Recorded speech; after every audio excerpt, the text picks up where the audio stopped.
مطیع اللہ جان اور شہباز گل کے درمیان ٹویٹر پر نوک جھونک ایک دوسرے کو بے شرم کہتے رہے۔ مطیع اللہ جان کے ٹویٹر اکاؤنٹ کا اسکرین شاٹ شیئر کرتے ہوئے شہباز گل نے تبصرہ کیا کہ یہ وہ ٹھنڈا بے شرم ہے جس نے ارشد شریف جب غداری بغاوت کے مقدمے لڑنے عدالتوں کے چکر لگا رہا تھا تب اس گھٹیا انسان نے اسے اکسا کر ایسی بات کہلائی جس سے اس کی زندگی میں اور مصیبتیں آئیں اور آخر جان چلی گئی۔ انہوں نے مزید کہا کہ یہ وہ بے شرم ہے جو جس پر خود تشدد ہوا لیکن اس کے باوجود اگر کسی اور پر تشدد ہو تو اس سے لطف اندوز ہوتا ہے۔ حیران ہوں کوئی انسان جو خود تکلیف میں سے گزرا ہو وہ کسی اور کو ایسی تکلیف میں کیسے لانے کی سوچ سکتا ہے۔ شہباز گل کا کہنا تھا کہ میں سمجھنے سے قاصر ہوں کہ کوئی شخص اتنا منافق اور گھٹیا کیسے ہو سکتا ہے کہ دوسرے کی جان خطرے میں ڈالے اور پھر جب اپنی مشن پر کامیاب ہو جائے تو اس کی ماں کے سامنے بیٹھے اور شرم بھی محسوس نہ کرے۔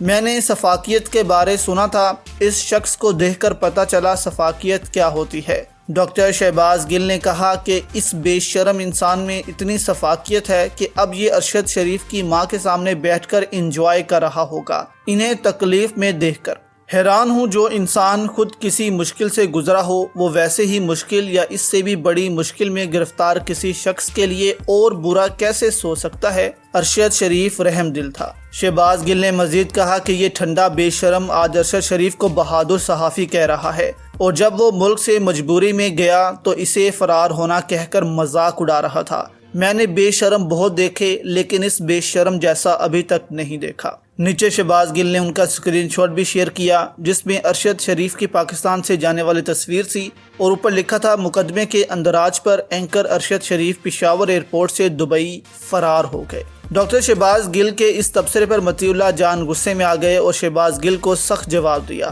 مطیع اللہ جان کا کہنا تھا کہ یہ وہ ٹھنڈا بے شرم ہے کہ ارشد شریف جب غداری بغاوت کے مقدمے لڑنے عدالتوں کے چکر لگا رہا تھا تب اس گھٹیا انسان اور اس کے لیڈر عمران خان نے اسے تھپکیاں دے کر کے ایسی بات کہلائی جس سے اس کی زندگی میں اور مصیبتیں آئیں، اس کو ملک سے باہر بھجوا دیا اور آخر اس کی جان چلی گئی۔ انہوں نے مزید کہا کہ یہ وہ بے شرم ہے جو ایک سیاستدان کی مبینہ ویڈیو سامنے آنے پر سپریم کورٹ میں اس کے سامنے تالیاں بجاتا تھا۔ انہوں نے مزید کہا کہ حیران ہوں کہ اس کا بزدل لیڈر اور یہ خود دونوں اپنے بچوں کو ملک سے باہر رکھ کر 9 مئی کے واقعے کروا کر پاکستان میں کتنے نوجوانوں کو مشتعل کر کے ان کا مستقبل تباہ کر چکے ہیں۔